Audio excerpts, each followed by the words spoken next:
गिला करें वो जिन्हें तुमसे कोई उम्मीदें थी, हमें तो खैर तेरा एतबार कभी था ही नहीं।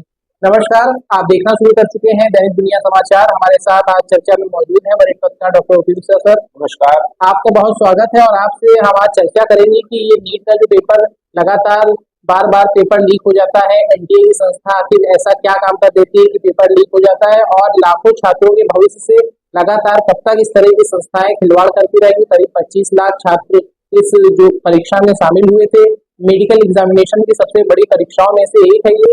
और जो लोग मेडिकल क्षेत्र में जाना चाहते हैं, अगर उन लोगों के साथ ऐसा भेदभाव हो रहा है, उन लोगों के साथ ऐसी स्थिति हो रही है, तो हमारे देश का भविष्य कितना असुरक्षित होता जा रहा है। अगर इसको हम सीधे शब्दों में कहें तो भारत के उन युवाओं को जो मेडिकल फील्ड को अपनाना चाहते हैं या इंजीनियरिंग की फील्ड अपनाना चाहते हैं, उनकी रीढ़ तोड़ने का ये काम किया जा रहा है। पेपर लीक का मामला ये कोई पहली बार नहीं हो रहा है। 2024 में भी हुआ था पेपर लीक, बिहार से लीक हुआ था। आखिर एनटीए बड़ी बड़ी बातें करने के बावजूद एक एग्जाम क्यों नहीं कंडक्ट करा पा रहा? ये सिस्टम का फेल्योर है पूरी तरह से, या आपकी नीयत में खोट है? ये सवाल, और इस सवाल का जवाब हर वो युवा चाह रहा है जो इस तरह की परीक्षाओं के लिए दिन रात मेहनत करके अपनी आंखों को लाल करके तैयारी कर। आज मैं समाचार पत्र पढ़ रहा था, लखीमपुर का एक लड़का ऋतिक मिश्रा 20 वर्ष की एज थी, फांसी का फंदा लगा दिया। कल्पना कीजिए आप, जिसका बेटा 2 बार नीट में क्वालिफाई नहीं कर पाया और तीसरी बार जब बैठा तो पेपर लीक हो गया। इस तरह की कितनी घटनाएं हो रही हैं, लेकिन सत्ता प्रतिष्ठान के लोग ये कह रहे हैं कि ये एनडीए की सरकार है, यहाँ मिनिस्टर इस्तीफा नहीं देता है, ये यूपीए की सरकार नहीं है कि इस्तीफा दे दे। ये हालत, आप विश्व गुरु बनने का ख्वाब दे रहे हैं, एक छोटा सा एग्जाम नहीं कंडक्ट करा पा रहे हैं। अगर एनटीए को आपने चुना है, उसको ये दिया है अधिकार, तो उसके पास संसाधन है परिपूर्ण कि नहीं है, ये समझना, ये सोचना आपका काम है कि नहीं का। हमको याद है कि राहुल गांधी जी ने लोकसभा में 2024 की जुलाई को कहा था 70 एग्जाम अब तक लीक हुए हैं 7 सालों में। कौन लीक करा रहा है? ये मैं तो इसको इस शब्दों में कहूंगा कि ये एक स्टार्टअप हो चुका है, एक बड़ा व्यवसाय बन चुका है। करोड़ों का टर्नओवर होता है और कोई एक आध छोटी मछली पकड़कर जेल भेज, पूरा सिस्टम फेल्योर है। सत्ता प्रतिष्ठान के लोगों को ये बात हजम नहीं होगी, लेकिन ये बात हकीकत सच में। आप कहां ले जाना चाहते हैं इस युवा को जो भविष्य है इस देश का?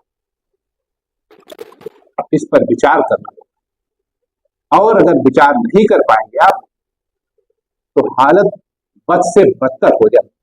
केरल से लेके कोटा तक ये पेपर लीक होता रहा। एनटीए की एजेंसी पे अब तक कोई कार्रवाई नहीं हुई। एनटीए के जो हेड हैं वो मीडिया में सामने आके कहते हैं कि केवल कुछ ही जगहों पे पेपर लीक हुए और सभी सवाल नहीं लीक हुए थे, कुछ ही सवाल लीक हुए। इस तरह के गैर जिम्मेदाराना बयान जो है वो एनटीए लगातार देता हुआ नजर आया। शिक्षा मंत्री लगातार मौन साधे हुए नजर आए। आज मीडिया के सामने आके उन्होंने कहा कि 21 जून को दोबारा से नीट की परीक्षा होगी, और उन्होंने कहा कि अगले साल से हम इस परीक्षा को ऑनलाइन मोड में ले जाने का काम करेंगे। यानी कि ये जो परीक्षा है वो अगले साल से कंप्यूटर बेस्ड होगी, किसी भी प्रकार के पेपर पेंसिल पेन का कोई काम इस परीक्षा में नहीं होगा। लेकिन सवाल ये उठता है कि जिस सरकार के पास, जिस एनटीए संस्था के पास पेपर लीक को रोकने की कोई व्यवस्था नहीं है, वो इस तरह से इतनी बड़ी परीक्षा को ऑनलाइन मोड में कैसे संभव करा पाएगी, और ऑनलाइन मोड में क्या पेपर लीक होने से बच पाएगा? क्या आप इस पे विचार रखते हैं? देखिए, पेपर ऑनलाइन की बात हुई और कह रहे हैं अब हम इन फ्यूचर 27 में जब नीट की परीक्षा होगी या जेईई की होगी तो हम कराएंगे। भाई 24 को भी तो 2024 में भी तो पेपर लीक हुआ था, तब ये बात आपकी समझ नहीं आई। आप ही तो शिक्षा मंत्री उस समय भी थी, यही सरकार थी, यही लोग थे, लेकिन इस सरकार में तो मौन साध लेना सबसे बड़ी बात, चुप हो जाओ, कोई जवाब ही नहीं देना। अब आपके दिमाग में अचानक से आया है कि हम इसको ऑनलाइन मोड पे ले जाएंगे। ऑनलाइन मोड पे तमाम एग्जाम हो रहे हैं, कंपटीशन वाले तमाम एग्जाम हो रहे हैं, प्रतियोगी परीक्षाएं हो रही, क्या उसके पेपर लीक नहीं हो रहे हैं? वहां भी तो लीक हो रहे हैं, क्योंकि आपका सिस्टम ही लीक कराने में लगा है। कोई एक व्यक्ति नहीं, पूरा एक सिंडिकेट है जो कोटा से गवर्न हो रहा है। आप ये समझिए ना, हर छोटा से छोटा आदमी, बड़ा से बड़ा आदमी इतना समझ ही रहा है पेपर कहाँ सेट हुआ, पेपर किसने बनाया। ये कुछ टॉप ब्रास लोग हैं, वही जानते होंगे ना पेपर कहाँ बना और कहाँ छपने हमने भेजा है, ये भी वही लोग जानते होंगे। तो उसी में से तो कोई अधिकारी है ना, उसी में से तो कोई व्यक्ति है ना जो लीक करता है, या जहां छपने जाता है उस पर आपको विश्वास नहीं, या फिर आपके लोग हैं जो लीक कराते हैं। और जैसा कि हमने कहा कि करोड़ों का टर्नओवर होता है कोटा में, एक से एक कोचिंग इंस्टीट्यूट बने हुए हैं, बेहतरीन 5 स्टार होटल जैसे, तो पैसा कहां से आता है? मान लीजिए उन्होंने 1 करोड़ में खरीद लिया पत्ता, अब उसको कितने में बेचते हैं? 20 करोड़ 50 करोड़ रुपया उनके पास आ जाता है बेच बेच। ये हालत, और आपने कह दिया, कहते हैं सब लीक नहीं हुआ। मतलब आपके आंखों में तो बिल्कुल हया शर्म बची ही नहीं, एक नहीं लीक हुआ, सब लीक हो जाता तो ठीक था। आपको ये कह के आप छुटकारा पाया तो मुझे नहीं लगता है कि एनटीए के पास इतने संसाधन हैं कि वो ऑनलाइन परीक्षा करा पाएगी। इसके पहले जो सिस्टम था पीएमटी सीपीएमटी के समय, अलग अलग तरीके से होते थे, कई इंस्टीट्यूट थे जो परीक्षा कराते थे। लीक होते होंगे लेकिन 1% सुनने में आता था, जितना लीक इस समय हो रहा है 2014 के बाद लगातार लीक होते जा रहे हैं। तो वो आपकी सत्य निष्ठा कर्तव्य निष्ठा पर प्रश्न लगाते हैं।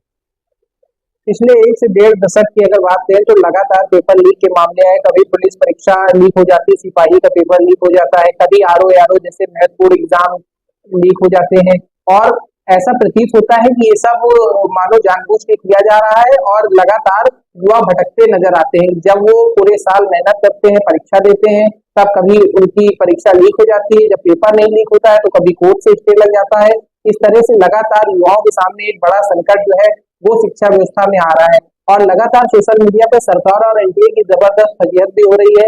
लोग ये लिख रहे हैं कमेंट में कि जब नीट इतना कठिन एग्जाम है कि बच्चों से छोड़िए एनटीए भी एक बार में नहीं करा पा रहा है, तो बच्चे एक बार में कैसे निकालेंगे। इस तरह से भी हास्यास्पद बातें जो है वो सोशल मीडिया पे एनटीए के लिए कही जा रही है। क्या अब समय आ गया है सरकार को एनटीए को हटा के किसी और एजेंसी को या किसी और संस्था को वहां पे बैठाना चाहिए, क्योंकि एनटीए के पास अपने कोई जो प्रिंटिंग मशीन है वो नहीं होती। ये प्रिंटिंग करने के लिए पेपर एक प्राइवेट एजेंसी को हायर करते हैं, और जब एक पेपर 2 से 3 से 4 जगहों पे ट्रेवल होगा तो उसमें कहीं ना कहीं उसके लीक होने के चांसेस सर्वाधिक हो जाते हैं।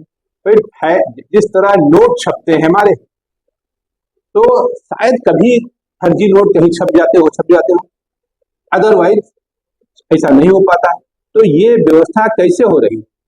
या तो हमारे पास अपना है कुछ है नहीं, हमने पेपर बनाया कंप्यूटर पे, वहीं से कहीं से लीक हो गया, या फिर जहां छपने गया था वहां लीक हो। हमारे पास संसाधनों का अभाव हो, और ये बात स्वीकार होनी चाहिए कि हमारे पास इतने संसाधन नहीं।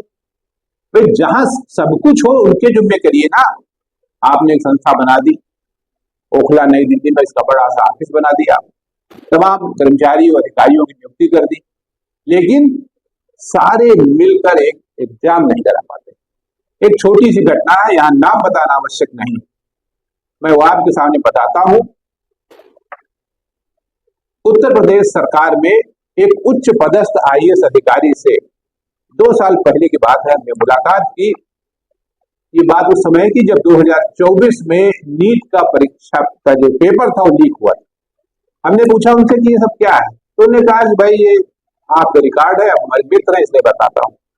हम ही पेपर बनाते हैं, हम ही पेपर लीक कराते हैं, हम ही जब रिजल्ट आता है तो कोर्ट जाते हैं ताकि रोजगार न मिल सके, नौकरी न मिल सके। आपने प्रोफेशनल एग्जाम को कमर्शियल एग्जाम बना के रख दिया। ये आपकी कमी है जिसे आप स्वीकार करने के तैयार नहीं।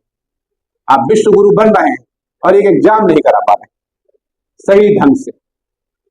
1-2 साल के बीत जाए कम से कम, कोई पेपर लीक न हो, कम से कम आज ही सरकार ये सोच ले कि अब हम 29 तक हैं, एक भी पेपर लीक नहीं होगा चपरासी से लेकर और टॉप तक, तो शायद अच्छे दिन आ जाए।